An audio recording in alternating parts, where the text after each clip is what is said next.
Greetings once again from the Nerd Cave in Paha Sapa, the Black Hills, where the Lakota people come to pray for the state of the world. Stan Gibilisco here, proprietor and operator of amateur radio station W1GV. And long ago, prior to 1977, my call sign was WA0OKV. Ocean Kilo Victor, located in Rochester, Minnesota, where I had a strange antenna that I called the vertizontal antenna. I will describe that in just a moment. By all rights, that thing shouldn't have worked worth beans, but it did. And the weirdest thing about it is, it worked especially well on a band for which it was not at all suited. 160 meters. Murphy's Nemesis strikes again.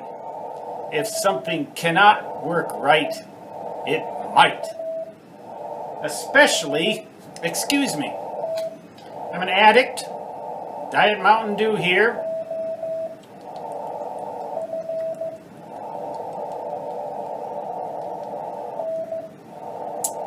Gotta have that in order to make videos like this. So now I'll explain to you what the vertizontal antenna was, why by all rights it should not have worked, and yet it did.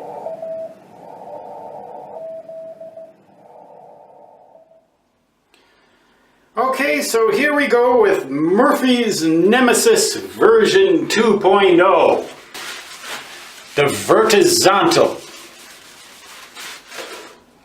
spelled just like it sounds.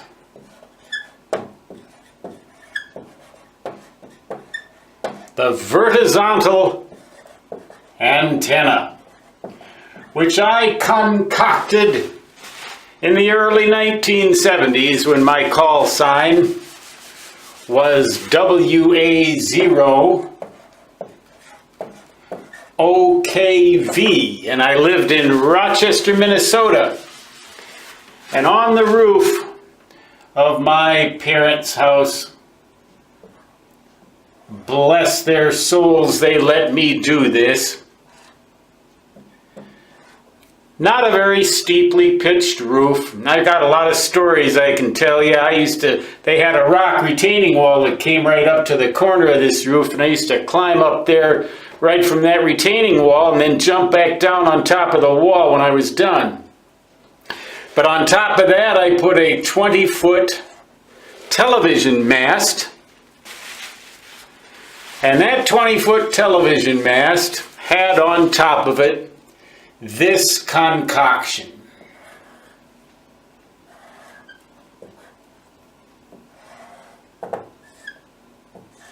What you see here, it looks kind of like a ground plane antenna, doesn't it?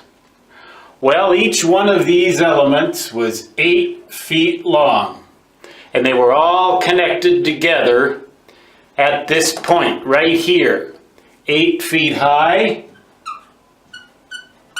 and each one of these elements, 8 feet long, all connected to a common point. That point went to the center conductor of a coaxial cable feed line. The shield of that feed line, that is to say the braid of that feed line, was simply left free. It didn't connect to anything. So I was in effect operating an antenna well above the surface of the earth, probably 30 feet above the surface of the earth, with absolutely no RF ground whatsoever. And it was 8 feet elements like that. And I force-fed this thing with an antenna tuner down there at the far end of the feed line. This was RG8U coaxial cable, low loss, but not with the SWR at this feed point. God only knows what the SWR was. And maybe God doesn't even know. I'm sure Murphy knows. And to this day, it fills him with consternation that this antenna actually got me a whole lot of contacts. At the far end here, I had a Johnson Viking Matchbox transmatch, and I force-fed my antenna here with that transmatch using a Drake T4X transmitter.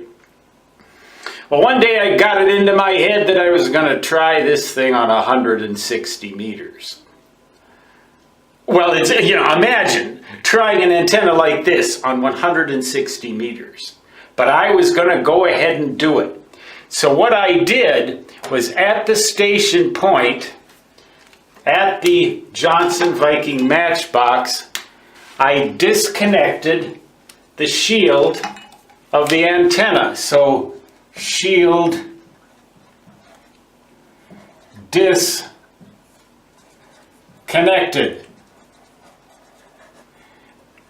at the transmitter end over there. Of course, it was already disconnected here. So what I was doing was I had about a 60-foot feed line, and it fed this 8 feet. So maybe I had a 60-foot end-fed wire, or the equivalent thereof, running down into the basement of the house. And the Johnson Viking Matchbox wouldn't tune 160 meters. So I just went ahead and force-fed that thing straight from the T4X on 160 meters. And wouldn't you know it, the thing got me all kinds of stateside contacts on 160 meters. I couldn't work any DX on 160.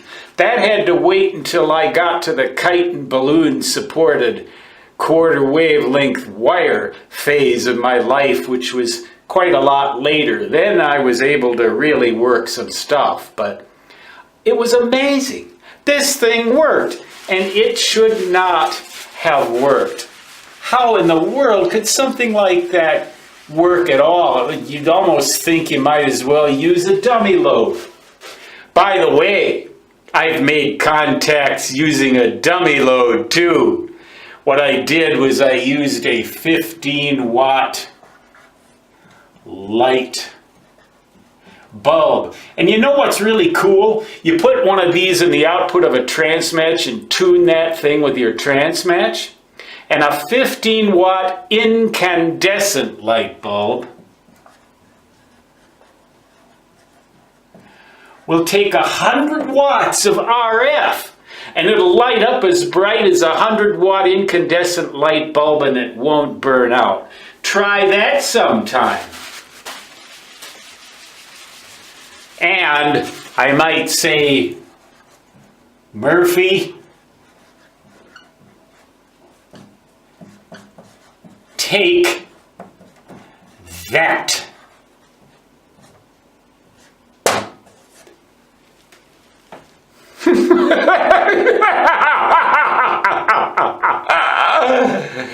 Stand your Belisco W1GV.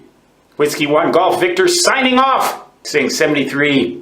Until next time, take it easy. So long.